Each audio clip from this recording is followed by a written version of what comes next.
All right, welcome back to the program. We're in the final segment now, and right now I want to introduce Rich Brindisi. He's been on before talking about saving energy, but Rich has got a project that he's working on that is a big concept and a big idea, and it's bigger than it's huge. Welcome to the program, Rich. Hey, thanks so much for inviting me in. I love what you've done with the place. You know, since I've been here, I was driving up along the reflection pool, along the west wing, right? And I've seen what you've done with the rotunda, the rotunda, and commissioning that artist from Rome. Right. It was just wonderful. I think that's a Baroque style I think you've created. Yeah. And last time I've done that, I tell you, I think I went Baroque. But the thing is, you've done, in the green room, the croissants were just, is that croissants or croissants? I can never get that. But, no, a wonderful place you got here. I love it. Great. Well, I'm glad you enjoyed it. And, we're just trying to make everybody comfortable, right? You've done a great job. Okay. Here's your check. Now, when you sent me this link, and I watched it, and it's a big project you're talking about. It's probably way big than we can fit into a half an hour, for sure. Yes. But we can at least let people know about it and maybe know where to go to find out more about it. Okay. To just start at the beginning. Okay, thanks, Dave. Well, this is a vision I've had for the past 5 years, and it's something that compels me. I'm an inventive and an innovative guy by nature. But this idea is so big, it's so much bigger than me that there's a spiritual content to this for me. Because it's so immense. It's more than one person can ever make happen. And I understand that. And my appeal, frankly, is not so much to the local listening audience. However, it's important that people do understand this concept of Rio Solari. They can go to the website called riosolari.com. That's RIOSOLARE.com. And I'm hoping that being on this program, for example, is an ignition point to get this idea off the ground, because it's going to take the powers from outside of this area. It's going to take the powers such as a Bill Gates or a Warren Buffett or an Apple or some company and corporate involvement that involves billions of dollars, because that's how big this is. Now, just let's start. I know there are 5 major components to this along the Colorado River, starting from needles. Okay, well, starting from needles, which, interestingly, needles, their claim to fame, their ethos, so to speak, is transportation. And for many years, well over 100, needles is a hub. And with the 40, the Route 40, that being one of the, if not the most, heavily traveled east-west corridors in this country. In fact, that's why Kingman is voted the inland port, the western inland port in this country, over Victorville. If you remember, there was a competition for that.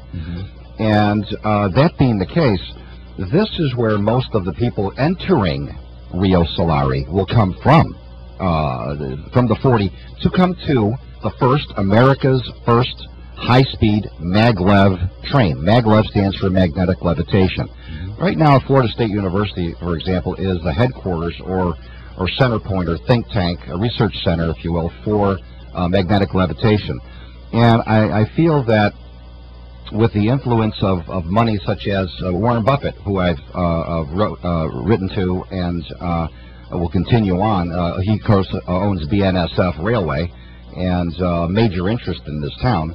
And so about $2 billion would be what we would need to create this center of learning, and the maglev train that would go from Needles to Laughlin and thread its way up the Colorado River. So it would be like almost a demonstration, because it would be. And then taking people to the other locations that we're going to talk about. That is correct, yes. And it's important to understand that this concept of Rio Solari is like nothing else that has ever happened on the planet. And I believe that this area between Needles and Laughlin is going to be, or can be, with support, of course, the center point or portal for America's renewal. We have all of the components here on the world-famous Colorado River in such a majestic natural setting with just all of the science that's been proven for decades, ready to erupt. So, if you like, I can continue on with these points along this. Oh yeah, absolutely. Okay. This, the next point from Needles. Okay, well, going south to north, from Needles north, then would go to the tribe, which the tribe owns about 12,000 acres, if I'm not mistaken, of agriculture around this river, and along with the AV casino as well. And so that concept involves, again, these are world first standards, certainly national first, and this the sugarcane cellulosic energy plant, which would be on the tribal land, would certainly be the nation's first production of ethanol from sugarcane. Now, if people do a little research, they can find that Brazil, for example, supplements their transportation costs by 80% from sugarcane ethanol. Why doesn't this country do that?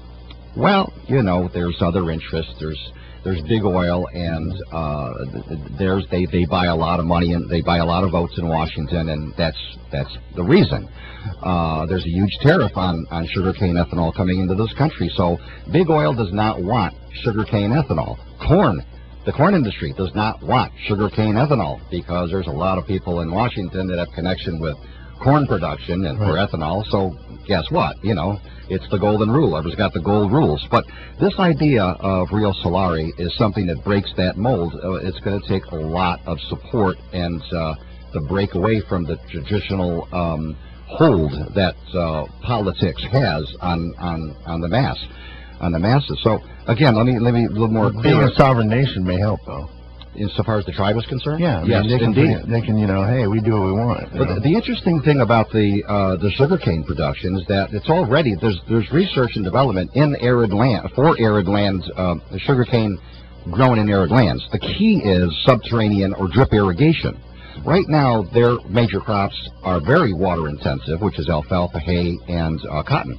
And basically, you know, because they have such a great allocation of water, according to the treaties they have with the U.S. government to use how much ever water they need, they flood those fields of those crops I mentioned, which is very inefficient.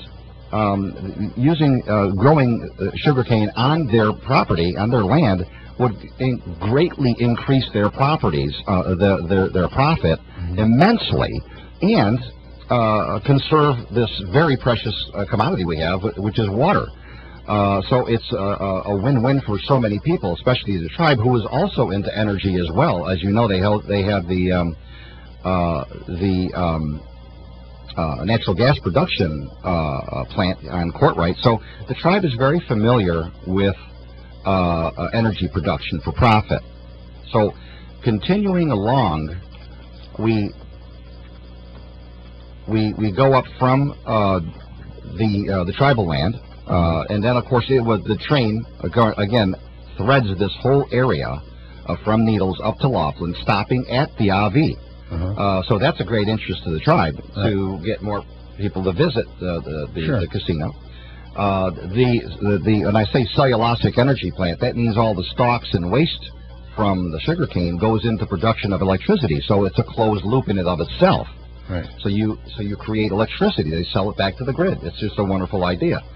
And so moving up forward north is the MCC campus, which I believe could be a National Renewable Energy Lab satellite campus. And so they would amend their curriculum from, for example, what they have now is, you know, healthcare technicians and food prep and stuff like that, which are worthy, you know, for the industries that are here. Exactly.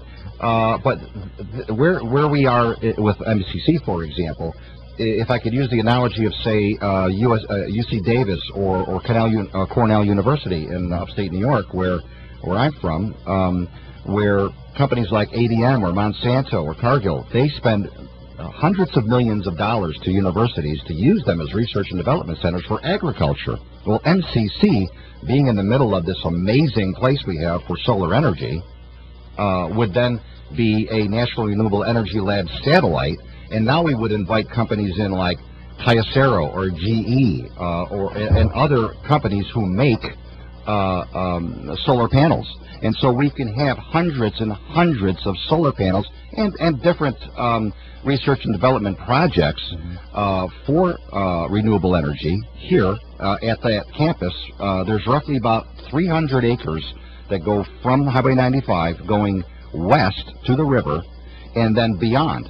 And so I believe that UNLV and Arizona State, ASU, can combine their efforts, including California. This is what makes this idea so electric, if you will, pardon, because we have the combination of 3 states to create this region that can be extremely powerful in changing ideas as we're moving forward into the 21st century. Now, moving north from that, we now have probably the crowning gemstone in this idea, called the Emerald River Eco Park. That would consist of using the existing concrete shells that you see, those buildings that never took off. It was going to be a casino hotel complex, right, and that will never happen. It just is not going to happen in our lifetime. But what can you do with that property? There's 300 acres there, just adjacent to Casino Drive on the west shore of the river, and my idea is to use those buildings for the first example of vertical farming. What is vertical farming? Vertical farming is hydroponics, taking it vertically, obviously, in multi-story buildings. Those are 2 buildings there. Again, they're not going to be resurrected to anything else except for what I'm talking about. When you go to the site at riosolari.com, you'll understand there's pictures, artist conceptions. In fact, one of the ideas is an ice wall, an ice climbing wall, that would be the largest in the world. Of course, again, I'm getting back into these world-class, largest installations that are incomparable to anything else out there. This also, they would resurrect the golf course, bring in a famous architect for that matter. There would be Venice-like canals that could go through this area, a little more, involved in that parcel.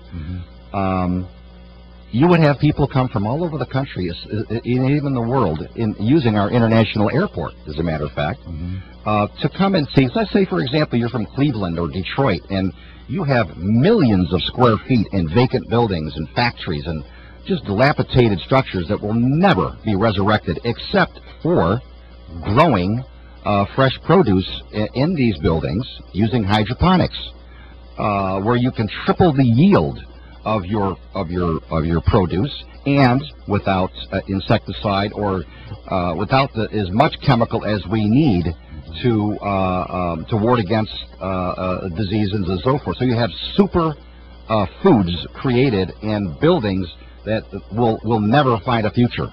So this is just one example as this think tank, if you will, that Rio Solari is to become.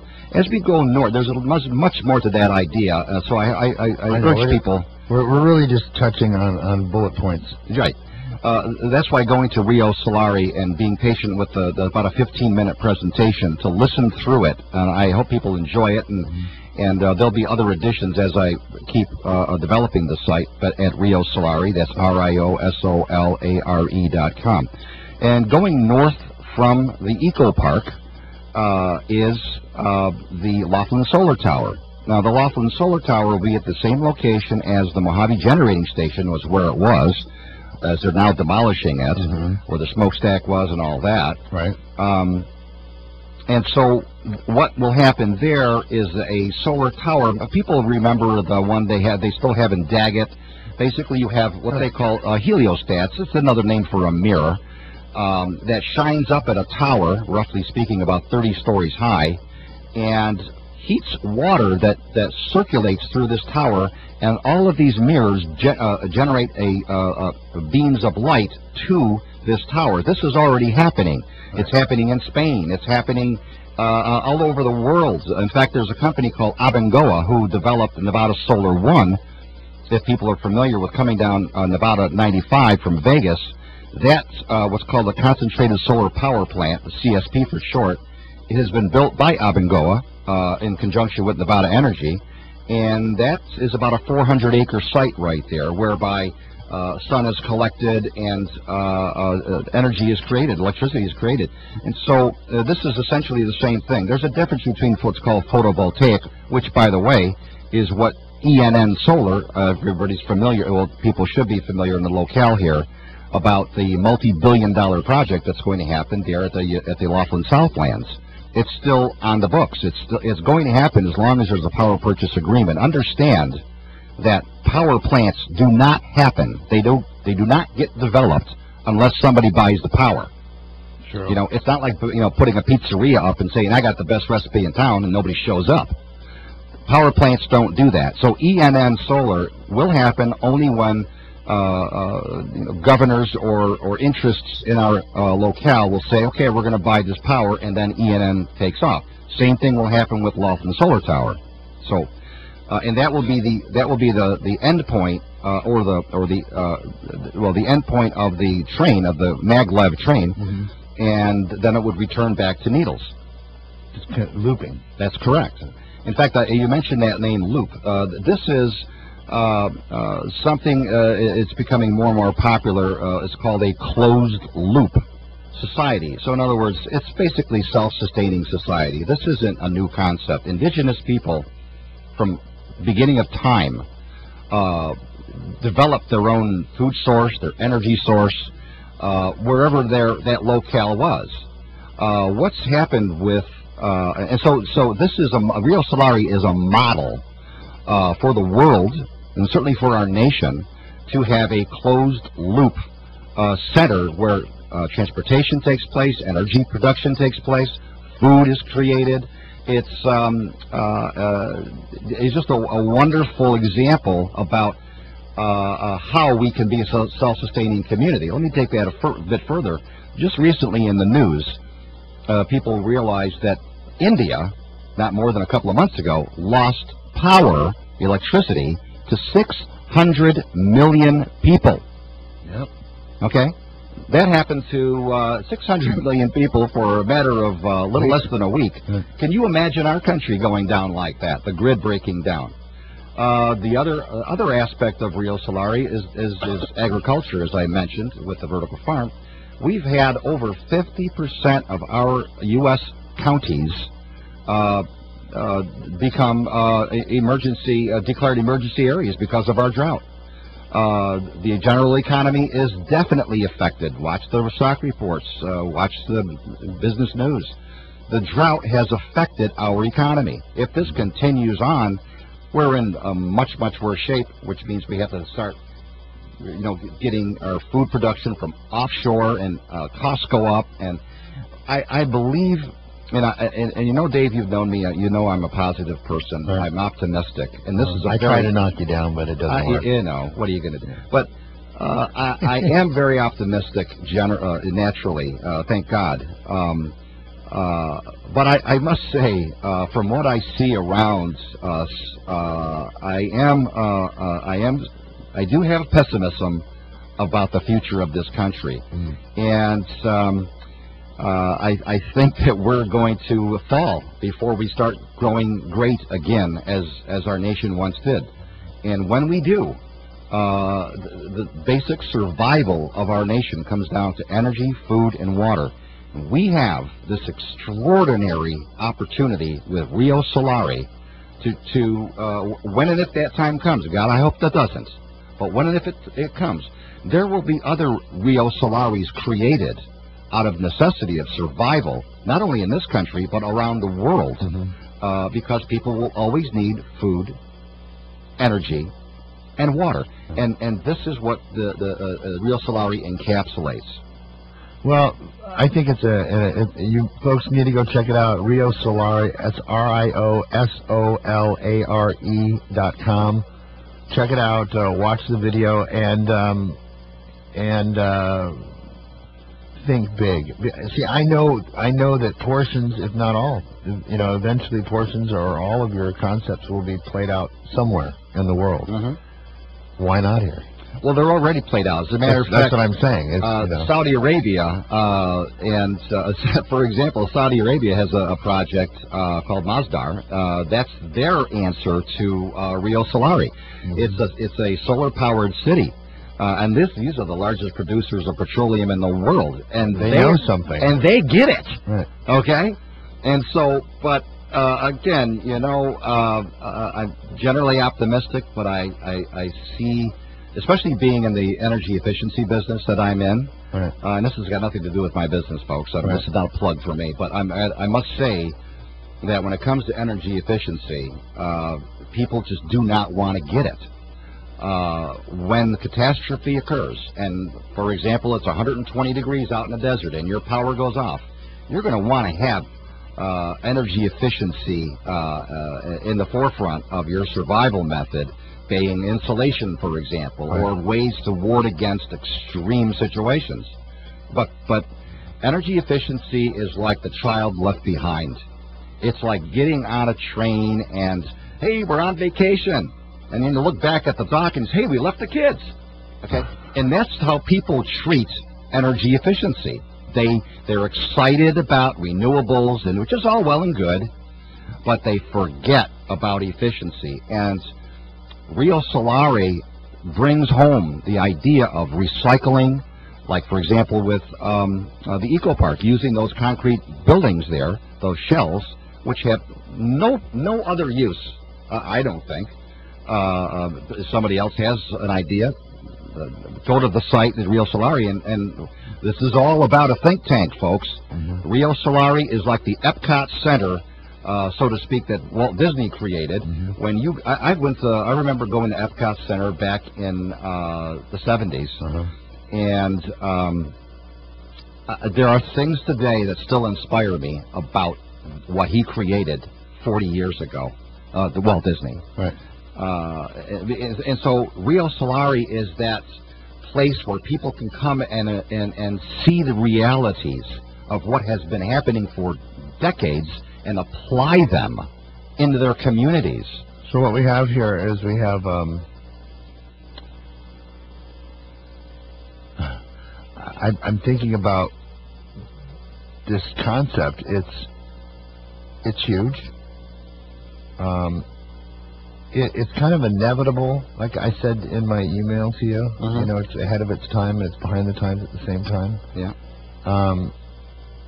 It's the will of the people, Yes. That's the thing. And I hate to say it, but I might agree with you that it's going to take some sort of epiphany for people to start to figure out that we can't continue doing what we're doing and expect that it's going to stay all good. It's not. No. So. For example, you're sitting in New York City at some up-class restaurant, and you just ordered a salad. That salad probably came from Salinas, California. That took hundreds of gallons of fuel oil to get to that dinner table, and that critical mass has approached that peak experience of just transporting food. Now, the idea about Rio Solari is just not about food. There's other things. Well, I mean, the concept that I watched the presentation. I mean, even providing food for the casinos, for the restaurants, for local vendors. I mean, just the concept is an amazing concept, and I'm looking at and I'm thinking ahead of his time. Futurist. I hope you get to see it. I do too. I hope you get to see it. I do too. I am so honored, Dave, that God has given me this task. to get out there and explain it like I'm doing at this moment. Under your invitation, again, thank you for that. And so I will be compelled to go further. I could, see myself on the Charlie Rose Show or NBC Nightly News or whatever, so that way people can understand and see this potential here for our area, because I believe that this string of cosmic circumstances, as I say, along the Colorado River from Needles to Laughlin is so extraordinary. And when people get light of that, they will say, you know what, this has really got some legs to it. This thing could happen. Well, some of the logistical infrastructure is already in place. Oh, yes. I mean, the power distribution lines are here, the railroads here, the I-40's here, the river's here. Yes. There's already all kinds of electrical generation going on in the area. There's farmland here. I mean, it's already all there. It's just like still back in the 19th century almost, We're in a situation now, for example, with we have difficult times in the Persian Gulf, for example. You know what? I'm sorry. We're gonna have to have you back. We're done, folks. Rich Brindisi. Go to Rio Solare, RIOSOLARE.com. Check it out. Rich, thanks for coming in. Thank you so much, Dave. God bless all of you. Go out there and make the world a better place. Bye, Oatman. All right. Don't stop me talking.